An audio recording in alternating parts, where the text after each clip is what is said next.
Assalamu alaikum, урматтуу көрөрмандар, кутмандуу күнүңүздөр менен. Бул чыгарылышта сиздер үчүн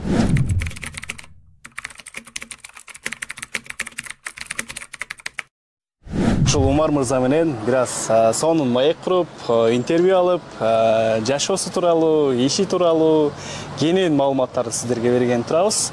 Андыктан биз менен бирге болуңуздар.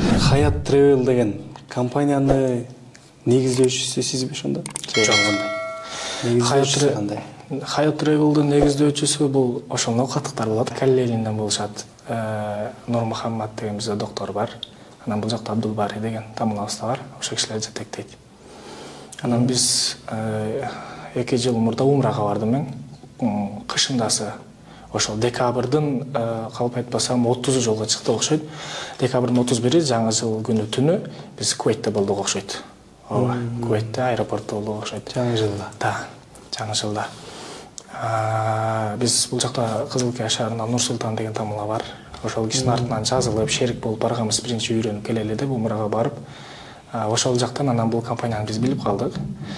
Анан келдим дагы кайра умра башчы болайын деп. Мен себептен бизде илим бар, башка жол тез эле үйрөнүп алат экенбиз. Барып өзүбүзгө көрүп ибадат кылып келдик, анан көрсө жеңил эле экен. Ажы башчы болуп мындайча айтканда, гид болуп барып келгенгечи. Анан кийинки келдим дагы кайра барганга жана 1 жыл убакыт өтүп кетти. Себептен бул жакта бир медреседе мен сабак берем. 25 окуучум бар, балдарым. Алар да Кур'ан чаташат бүгүнкү күндө. Кетип калсам алар өзүн калып калат экен. Андан менде кошумча жардамчы устаз жок болчу. Анан кеткен жокмун. Кийин 1 жыл убакыт өттү, кайра эле кышка жакын дагы бардым умрага. Киши чогултуп, гид болуп, эми ажы баш болуп. Анан барганда карасак биздин ошол компаниянын офистери, официальный офистери жерлерде аз экен. Именно биздин Кызылкаяда жок экен. Анан мен докторго сунуш айттым. Нур Мухаммад докторго ошол бизден ажы баштылар көп да Кызылкая шаарында, мисалы Айзым кары дегенибиз бар. Өзүбүздүн баш имам хатибиз, казыбыз, дамылалар, Ян Мухаммад деген дамыла бар. Айтайын дегеним бул жакта Билал дамыла бар. Көп биз ажы башчылар. Анан бирок ушундай бир офис жок. Офис жок. Биз документтерди турлаганда паспорттор башкалардан ноокатка ташыйшыкпыз да.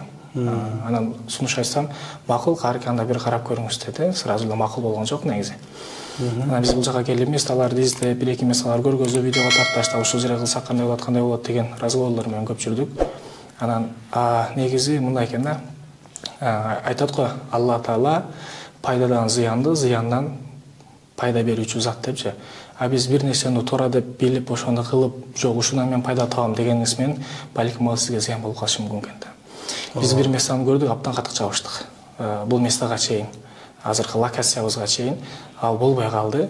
Анан биз кичине түшүнчүктүк, эми ушунча аракет кылсак да болбой атат депчи. Көрсө Кудай Таалам бул жак насип кылып турган экен. Ал жактан дагы бул жак азыркы локациясы абдан жакшы, шаарыбыздын эң жакшы көчөсүнө жайгашкан, өзүңүз да байкадыңыз окшойт. Умрага ушул жерден канча адам кетти ушул күнгө чейин? Биз буну ачылышында өзүбүздүн шаарыбыздын жетекчиси мэри Асылбек Жорбаевич келип ачып берди. Жана ошондой эле аттуу баштуу кишилердин бардыгы келип качты десек болот. Биз сыймыктана тургандай кишилердин бардыгы, үлгү ала турган кишилер. Ошондо марттын 9 аштык окшойт, орозого 2 күн калган болчу. Биз ошондо марттын апрелдин 23, 21, 22, 23 3 поток жөнөттүк. Биринчи жөнөткөндө 80 киши, 21-и, 22-си 60 киши, 23-ü 25 киши жөнөттүк. Абдан сонун. 3 поток жөнөтсөңүздөр, ачылганына көп деле убакыт эмес, бирок 3 поток жөнөтүш негизи кыйынга турат. Умрага барып келиш үчүн канча каражат кетип атат азыркы күндө? Умрага бул негизи эле кандай адамдар барыш керек? Анан кантип барса болот деген суроону бергим келип атат. Жакшы суроо болду. Негизи бардык кишиге чектөө коюлбайт умрада. 2022 болуш керек, бизге 21 чектөө коюлду, чоң ажылыкка 65 жаштан улусу барбайт деп. Умрада андай чектөө жок. Бардыгы бара берет. Жаш, карысы, наристеси, чоң анеси, чоң атасы, жаңы үйлөнгөндөр бара берет бардыгы. Аял киши өзү барып калса кандай болсун? Аял киши өзү барып калса шарият озага уруксат бербейт. Бизде эми махрам менен барганы жакшы. Ошол бул шариаттын көз карашы. Мүмкүнчүлүгү болсо барып, ибадат кылып, күнөөлөрдөн арылып, ал жакка ибадатка болгон көз караш канчалык жогору экени көрүп келсе абдан жакшы болот. Биз себептегенде ал жакка барганда адам мен умрага барып барбы, бир эле ибадаттагы кемчилдигибизди көргөн жокмун мен. Биздин мамлекеттик дагы кемчилик толтура көрдүм. Биз кайтканда Жиддадан учтук. Ошол келип конгондо биздин эми салыштырмалуу биз аябай артта экенбиз. Ошондой менде мындай эркектик мамлекет мындай неме ойгонду десек болот. Патриоттук сезим ойгонду десек болот. Мен дагы ошону сунуштайт элем. Азыр бизде Өзбекстанга туура турдук. Мен бүгүн сөзүм көбөйүп кетти. Азыр жыйынтайбыз. Бүгүн мектепке өзүнүн айылда мектепте чогулуш болгон экен, чакырып калды. Ошол жакта айттык. Эжеке, сиздер жыл аягында мен өзүмдүн компаниямдан, азыркы Хаят Travel'дан 2 тур коюп берейин. Окуучуларга бир, мугалимдерге бир, бекер сертификат берейин Ташкентке. Сиздер анализдейлибиз. Бир программа түзүп чыгайлы, эң жакшы окуучуга, эң жакшы окутуучуга, мугалимге 2 туристик сертификат уюштуруп берейли. Эс алып келишсин. Деген бир сезим. Ал себеп дегенде биз ушул өзүбүздүн жашаган жерден комфортный зонадан ошол 5-6 адам менен мамиле кылабыз. Ошолор менен эле күчтүү болуп жүрө бербешибиз керек экен да. Эл жер көргөн сайын адамдын өзүнүн кемчиликтерин көрөткөн, мамлекеттик кемчиликтерин көрөткөн, патриоттук сезим ойгонот экен. Биз деген мамлекетти көтөрүшүбүз керек, мамлекетке налог төлөшүбүз керек деген бир мамлекетке салым кошушубуз керек деген жигиттерде, кыздарда ушундай бир сезим ойгонот экен. Кимде кандай билбейм, мен ошондой болду. Ошол умрага барып келгенде ушун бир эле ыйманым азыктанып эмес, азыктанып келди. Бир эле ыйман эмес, жана бир айтайын дегеним патриот сезимде ойгонуп келди десем болот да. Биз мамлекетти көтөрүшүбүз керек экен. Мамлекетке салым кошушубуз керек экен. Кимде канчалык мүмкүнчүлүк болсо. Айырмачылыктары демек абдан көп. Айырмачылык абдан көп. Биз көп сырт чет мамлекетке чыгышыбыз керек экен. Мамлекет, биздин коңшу мамлекеттер менен Өзбекстан деле мисал алсак, кече биз Ташкентке түшүп чыктык, абдан өнүгүп кеткен. Мен ошону сунуштап атам, балдар ошол жака түшүрүңүздөр. Анан биз өзүнчө эле эжеке ошону айтып атпайбы, бизде жылда тоого чыгабыз, сөзсүз 2 бала, бир жок дегенде 1-2 бала мушташып келет дейт. Бизде ошондой эле да. Мисалы үчүн тоого экскурсияга алып чыгат эжекелер. Мисалы биздин кичинекей балыбызды деле алып чыгат эле.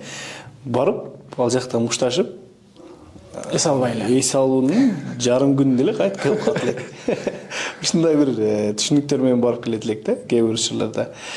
Чындыгында сиз айткандай, көп мамлекеттерди көргөн менимче жакшы. Жакшы, өтө жакшы. Абдан жакшы.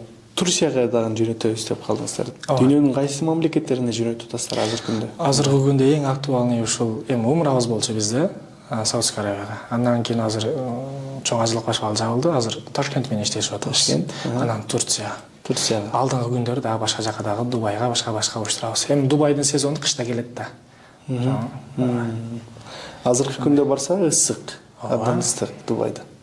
Турцияга кандай болот атанда турларыңыздар? Аны кече бир 2 адамга сүйлөшүп атканбыз. Менин азыркы биякта укам Зохридин деп ал сүйлөшүп аткан. Ал кече түнү чалышкан бизге, коюп бергиле деп. Анан мен бул жактын номерин берип койгом. Ал ошол сүйлөшүп аткан азыр ошондой мен. Азырынча канчага барып келиши белгисиз. Белгисиз азыр, ооба. Себептен биз бул жак менен эле Ташкент менен иштешип азыр программалар түзүп азыр скоро болуп калбадыбы? Кыска убакыттын ичинде ал жак менен келишимдер түзүлүп, биринчи фотого түшүрдүк. Анан ал жак азыр технический жетишпей атабыз ошол. Эми сүйлөшүүлөр болуп атат Турция менен. Себеп дегенде Турцияга эмне үчүн бизде ал жак сүйлөшүлбөй калды деген маселе болот биринчи. Эмне үчүн десе, бизде талап болуш керек элде. Бизге ошол Турция боюнча суроо талап түшсө, анан аракет болот деген сөз да. Жок, негизи ошол Турцияга тур компанияларга түшүш үчүн шаарда дагы конкуренттер көбөйсө анан кийин көп барып калбайбы? Бул мындай экен, жок. Мен антип ойлобойм. Себеп дегенде ал элден экен. Умрага адамдар 1-2 жол барып келгенден кийин биз эми эл не кылабыз, бири-бирибизди көрөбүз. Умра кызып кетпеди бизде акыркы жылдары. Эми Кудай буйрса биз азыр ички туризмге да иштейбиз деп атабыз. Ташкентке ушул июнга чейин түшүрөбүз. Июнь айына ысып кетет уже, майдын аягынан. Ал жака уже түшкөнгө болбой калат экен да. Эми биз июндан Өзбекстандан Кыргызстанга тартабыз туристтерди. Ушуна азыр биз директорлор менен маршрутный линия чызытабыз. Кудай кааласа, аны да чыгарабыз. Биринчи Авширата, анан Нокота Сахава, анан Карагой кылып түштүк регионуна. Ушундай кылып чызабыз, линия чызабыз деп азыр ошонун үстүнө иштеп атат директорлор өздөрү. Ушундай кылабыз, иншалла. Эми бул мамлекетибизге салым. Биринчиден. Бул нерсе Кызылкай шаарыбызда дагы жаңылык болду. Мен биринчи барбершоп ачканда дагы шаарыбызга жаңылык болгон. Бул экинчи Хаят Travel туристик компаниябыз менимче шаарыбызга түштүк, Баткен областы боюнча да жаңылык болсо керек деп ойлойм. Себеби азыр бир эле биздин компания чүйөт окшойт. Мен оюмча, Кызылкаянын айылына төрөсүндө бир эле ушул Хаят Travel туристик компаниясын көрүп атам да. Негизи конкуренттер дагы барбы? Ушул тармак боюнча Кызылкаяда. Ооба, бизде Умра боюнча бар, Замзам деп. Бул Раддом жанында ачылган. Ошол ал кишилер Өзбекстан менен иштешпей эле окшойт менин билишим боюнча. Демек бир эле туристик компания сиздер экен да ошондо? Ошондой окшойт, ооба. Абдан жакшы. Ийгиликтер болсун. Кантсе дагы бул компанияда көп жакшылыктар боло берсин. Иншалла. Бир катар көрсөтүп, студияны тааныштыра алганда. Ооба. Форма боюнча жана бул бейджик боюнча бир толук маалыматтарды айта алган да? Ооба. Бул форма биздин ошол Умрага бара турган умрачыларыбызга бериле турган форма. Бул жакта өзүбүздүн ошол логотипибиз түшүрүлгөн, Хаят Travel деп, мамлекетибиздин желеге түшүрүлгөн бул жакта. Анан мындай болгон сумка берилет. Будан сырткары дагы бир сумка берилет. Ал артына асынат. Барганда бизде мечитке киргенде же Кабага киргенде шлепканы жетиш керек болот да. Ошону койгонго жер таппай калат. Ошондо мынага же бир артына асынган жеңил сумкалар ушуга салып алат. Анан бул бейджик боюнча ар бир адамга ушундай бейджик жасалып берилет, ат фамилиясы жазылып. Анан эгер жана айткандай жоголуп калган болсо, ошол жакта турган ар жакын 150 метрде солдаттар турат. Ошого апарып туруп көргөзгөн болсо, бул жакта бизде ошол жакта жүргөн компаниябыздын өкүлдөрү Мадинада деп жазылып турат. Мадина, Макка ушул номерлерге чалып, мисалы ошол жакта турган солдаттар, мисалы Аннабави мечитинин ушул сиздин адамыңыз жоголуп адашып калып жүрген 63-чү дарбазасына келиңиз, ошол жерде күтүп турат деп айтып коет. Ошол жактан келип алып кетсе болот. Ушундай. Демек жоголуп кетүүлөр дагы ушул күнгө чейин көп эле болобу? Болот. Көп болот, а? Көп болот. Жакшы, тилди билбейсиң, ошондуктан ушул эле бейджикти көрсөтсөң, мунун ролу абдан чоң экен да. Ооба, бул жөн-жөн берилбейт да. Жакшы. Мен ойлойм, бул бейджикти жөн эле ат фамилиясын эле окуш үчүн берип атат окшойт деп атса, так негизги максаты башка багытта. Абдан жакшы. Кайсы мамлекеттен келгени, аты жөнү ким экени, андан сырткары кайсы компаниядан экени бул жакта бардык информацияны, бардык болбосо дагы бир канча информацияны билип алса болот. Мынакей абдан сонун бир ушинтип бир сонун болуп, Умрага барсаңыздар болот экен, кийимдери ушундай болот экен. Мына ушул жигиттерден келип сиздер дагы Умрагабы же болбосо туристик компания экен бул жакта. Ташкентке барып атыптыр азыр, жана ошондой эле Турцияга барып атыптыр. Ошол жактарга келип сиздер дагы билеттерди алып, дүйнөнү көрүп келсеңиздер болот. Иншалла. Жакшы маек болду анда. Биз урматтуу достор, бул тараптан чыгабыз дагы, эми барбершопту дагы бир аз көрөлү. Атайын айтып калдыңыз, эми биргеликте чогуу чагылдырып келели. Ооба, максты. Жүрүңүз анда, кеттик. Жүрүңүздөр.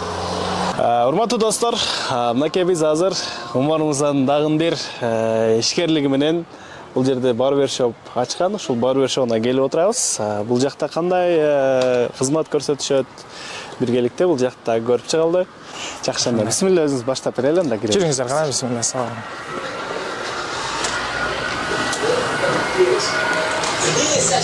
Мына кирдик азыр, киргенде аябай сонун. Көзгө ташалып турган биринчи эле үстүнөн баштайлы анда. Үстүнөн келсек, бунун бардыгы кол эмгек. Кол эмгек. Берки биздин куштар деген. Мисранын жаңы стилдери, мындайча айтканда. Ооба. Мунун бардыгы тең өзүбүз кол менен жасаганбыз. Баягы куштар деген акабыз менен чогулуп экөөбүз ушул даражага алып келдик. Көп ойлондук негизи потолок кандай кылсак экен изилдеп, башка кылып, ушул чечимге токтолдук. Буну жоле неме угольник тарапы сваркалатып, краскалап туруп линияны тартып жандырып койгонбуз ошол. Буну бир интернеттен карап дизайн алдык. Дизайн, да? Ооба. Бул тараптачы.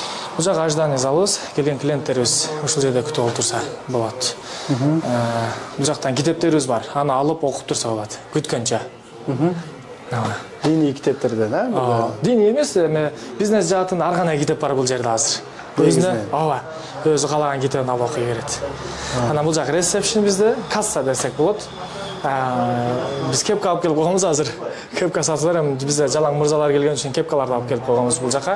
Андан сырткары шампундар сатылат, маскалар сатылат. Миноксидил сатып атканбыз, бир өзүбүздүн Instagram баракчабыздан реклама кылганбыз. Алар түгөп калды, азыр жаңыдан товар алып келе элекпиз. Алдыңкы күндөр алып келебиз бирок. Канча жыл болду? Канча ай болду десек да болот. Бул же жыл болуп калды бул ачылышы? Уже жыл болуп калды. Жыл болуп калды, э? Жыл болуп калды уже. Жакшы. Ушундай. Бул тарабынданчы. Бул жакта биздин биринчи мастерибиз иштейт. Бул дизайндар дагы өзүбүздүн, анан мебельщигибиз баягы биздин конференция залыбыздагы столубузду жасап берген эле Дилмурат байкебизби, акабызбы, ошол киши жасап жаратып, өзү жасап берген. Биз айтынап жасап берген ошол киши. Мебелдин бизге барлык ошол киши жасап берет мебель десек болот. Столдорду буларды бишектен сатып келгенбиз. Фен деген. Жакшы. Телевизор көргөнчө мына ушундай прическаларды тандап, ушул экранда турган прическалардын баарын жасап берчи? Ооба, баардыгын жасап берет. Баарын. Ооба. Ошондой. Керемет. Бул тарабычы? Бул экинчи комнатабыз. Экинчи комнатага киргенде, ассалам алейкум. Кандай саксыз? Иштериңиз жакшы беке? Студияңыздарды бир көргөнү, тааныштырганы, биргеликте келип атабыз. Бул байкебиз ошондо сиздердин мастерибиз. Мастер. Эң кыйын красавчик мастер ушул Талант ака. Талант ака. Бул экинчи мастерибиз, дең, жакшы. Экинчи комнатаңыз. Гүлсүраңыз чындыгында киргенде эле көзгө жакшы бир ташталат экен. Биз мына өзүнө кылып койгондо жарыкты канча жетти атканда мыналарды жасадык кийин өзүбүз. Кол эмкек. Бул жакта мойка. Ар бир кишиге ошол чачалганы келгенде, чачаларда мурда бир жуабыз, чачалгандан кийин дагы бир сыйра жууп коет. Анан ар бир келген клиентке бирден чач колдонулат, таза жуулган полотенцалардан. Бул кайра мойкага жөнөтүлөт. Кайра жууп куралып келгенден кийин экинчи күндө колдонулат. Кайрадан жаңадан колдонулат. Бир чачык экинчи жуубастан туруп кайра колдонулбайт ушундай. Анан сырткары бул жакта биздин ичинде азыр мен аппараттарды көргөзөм. Ошол биздин иштетип аткан инструменттерибизге неме жасап турабыз. Тазалоо иштерине. Биздин аппараттар бар экен, ошо салып коет экенбиз. Биздин неменин санапидин станциянын талабы боюнча бардык талаптар бизге келип текшерип кеткен талаптар коюп берген, биз ошону аткарып турабыз. Ар күнү ошол чачалгандан кийин машинкалардын тиштерини, кайчыларды, тарактарды обработка деп койсок болот, ушундай дейби, кандай мен билбей атам, ошондой кылып турат. Жакшы. Бул жагыбыз болсо 3-чү комнатабыз. 3-чү комнатабызда бизде бул жак парылкаларыбыз. Бизде анан бир эле чачты укладка кыскартып койбостон бизде маскалар бар. Бетке чистка лица дегенибиз бар. Спа. Беттери кремдер коюп, тазалап, 5 түрдүү крем коюп, эгер сиздин эртең күнүңүз тоюңуз болсо, же үйлөнө турган күнүңүз болсо, эртең менен келип жасатып кетсеңиз болот. Бир саат 10 мүнөт, 1 саат 20 мүнөт убакыт алат. Бул процедура чач алыш, сыпа бардык ичинде. Ошончо убакыт талап кылат. Бир күнгө чейин бетиңизди абдан жакшы кармап берет. Эгер эртең же бүгүн обедте чогулушуңуз болсо, же жолугушуңуз болсо, же тоюңуз болуп атса, ушундай бир сыпа кылдырып кетсеңиз болот эркектерге өзгөчө биздин шаарыбызда биринчи жол десем жаңылышпасам керек. Ошол. Бул жака киргенде эле босс деген жазууларды көрүп атам. Бул тарапта атайын кандай окуат? Же шаар жетекчилери үчүн ачылганбы бул жагы, же жөнөкөй инсандар үчүнбү, же кандай? Жөнөкөй инсандар үчүн дагы анан көпчүлүк учурда ушул жакта спа болот. Эми биз бул жакты VIP деп атайын, VIP комната кылган элек баштапканда, азыр деле ошондой негизи. Бул жакта биздин жанагы айтып аткан Куштар деген акабыз отурат. Ал Дубайга чейин барып иштеп келди. чаш тараш боюнча мастер болчу. Кыйналат негизи. Оюнга алыш керек аны. Күчтүү деш керек, Жакшы. Киргенде эле көзгө ташалып турган бул босс деген жазуу менен бир өзүнчө бир стилдүү, аябай сонун бир чач алуучу жер экен. Бул боссду биз көп ойлондук. Биз биринчи буроо кылсакпы дегенбиз. Буроо деген эми дос деген сөз экен. Анан босс дегенди босс деген билесиздер да, шеп деген окшош. Аны ойлонуп ушуга токтолгонбуз биз. Ашадан кичине. Өзүңүздүн идеяңыз. Ооба. Ортого салдым, эки тандоону. Буроо кылабыз же босс кылабыз. Деп анан карасак босс жазууга да жакшы көрүнөт экен. Жазганда да чист. Анан ушуга токтолуп босс кылып койдук. Ашал. Жакшы, абдан жакшы. Арзандатуулар жана кымбаттатуулар деген жактары кандай болот бул жакта? Азыркы негизи бул ставкалары. Мастерлерибиз өзү Москвада айтып атпайм, Дубайга чейин барып иштеп келген 1000–1500 миңге чач алып жүргөн мастерлер, абдан кыйын мастерлер. Бирок биздин шаарыбыз анын көтөрбөгөн себебинен биз 250 сом кылып койгонбуз. Башта 200 менен ачканбыз, кийин 50 сом коштук. 250 сом. Ооба, шаарыбыздын менталитетине жараша 50 көтөрө ала турган, чөнтөгү көтөрө ала турган эле сцена койгонбуз. Ушуну 250 сомго 2 жолу чачын жуудуруп, чачын өзүнө акалагандай кылып алдырып кете берет ушундай. Ошол керемет, өтө жакшы маалыматтар болду. Мынакей урматтуу көрөрмандар, бүгүн Умар мырзанын ишкерлигинин астында Хаят Travel боюнча жана ушул барбершоп боюнча бир таанышып, өзгөчөлүктөрүн көрдүк.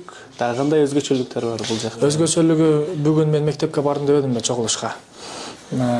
Биз мындан мурда дагы сертификат бергенбиз салонубуздун атынан. Директор менен сүйлөшүп бар, мен калп айтпасам эсимде жок, 10 балага берген болушум керек, ооба. 10 балага сертификат бергенбиз, эң жакшы окугандарга өзүңүз карап туруп, мен айттым ошол экөөсү, үчөөсү же экөөсү эң тартиптүүсүнө бериңиз, жакшы окуй албаса дагы. Калган жакшы окугандарга бериңиз. Сертификат берет, келип бекер чачыны кыртырып кетет. Ошондой кылдык.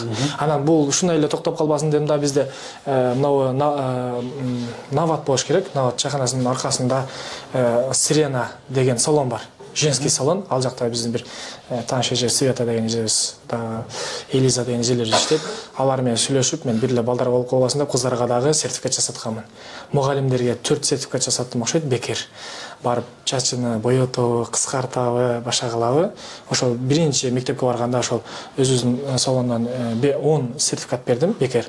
Наркы аялдардыкынан 6 сертификат бердим.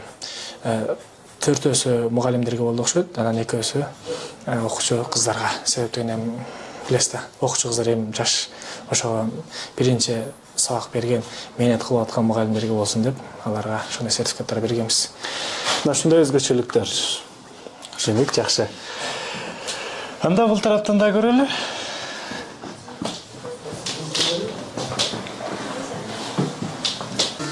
Урматтуу достор, бул жерден сиз акысыз чач алдырсаңыздар болот.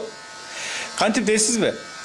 Биз бир 5 адамга акысыз чач алдырууга уруксат алып отурабыз. Бул жерден азыр Умар мырзадан уруксат берсе. Ооба, албетте. Бир шарт бар. Ошол шарттарны аткарсаңыздар, сөз түрдө келип акысыз чач алдырып кетсеңиздер болот. Эки инсанга эң жакшы комментарий жазганга мүмкүнчүлүк берели. Ал эми дагы эки инсанга көп комментарий жазганга, көп комментарий жазганга эки инсанга дагы акысыз чач алдырууга мүмкүнчүлүк түзүлүп атат. Дагы үчүнчүсүн айталы. Үчүнчүсүнү ондай кылсак деп атабыз. Ошол бир азыр TikTokто же Instagramда ушундай бир челлендж жүрүп атат. Биз айтайлы, бир сөз менен кызыл каалык экендигини далилдеп берсин. Аябай жакшы. Кызыгыраак болсун деп атам да. Бир сөз менен кызыл каалык экениңизди далилдеп берсеңиз, бир кишилик уруксат берилет, келип чачыңызды сонун кылып алдырып кетсеңиз болот. Ооба, албетте бул чоң белек эмес. Негизи, бирок эми аз болсо дагы бир мүмкүнчүлүк. Бир комментарыңыз менен эле бир бекер чач алдырып калсаңыз бул жакшы деп ойлойм.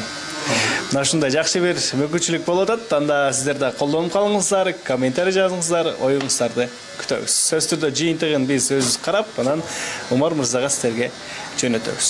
Иншалла күтөбүз барыңыздар. Бизде жанагы айтып аткан аппаратыбыз ушул. Мына ушуга салып,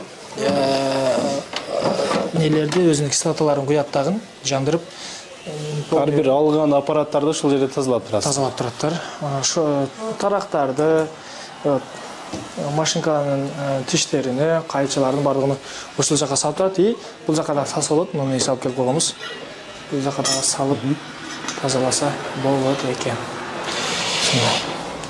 Жакшы, анда урматтуу көрөрмандар, биз Умар мырзанын ушундай бир ишканалары менен жана өзүнүн жашоосу менен деги эле жакшы жактары менен кеңештерин угуп маектештик. Эми ушун менен анда эфирди жыйынтыктайбыз. Анда эркин микрофон болсун. Биздин көрөрмандарга болгон жакшы тилегибиз. Тилегибиз эми азыркы сизге чоң рахмат. Ушунча биз эми нерсени күтпөдүк эле. Анан канчалык айта алдык, канчалык сөзүбүздө дагы баягы айтат го. Мүдүрүлбөс туяк, жаңылбаган жаак болбойт дегенде эми ушунча сөздүн арасында канча нерсени сүйлөдүк, канчасын туура сүйлөдүк, канчасын ката сүйлөп алдык. Аны эми көрөрмандар не кылат? Эгер ката сүйлөп алган болсок, кемчиликтүү сүйлөгөн болсок, алдынан кечирим сурайм. Жалпы элден, сиздин көрөрмандарыңыздан. Анан жалпы элге мен тынччылык каалайт элем. Бардыгына оомат болсун, ар бир үй бүлөдө бактылуулук болсун, эч ким ыйлабасын, сыздабасын, алданбасын, алдабасын. Ар бир үй бүлөнүн балдары өнсүн, өссүн, эл башкарсын, журт башкарсын, элдин бир сыймыгы болсун, элдин алды болсун, эл сыймыктанган, барктаган, нарыктаган, даңктаган, ар бир үй бүлөдө ушундай бир эр азамат чоңойсун деп мен тилейт элем, каалайт элем. Мамлекетибизди көтөрө турган балдар чыкса, өтө жакшы.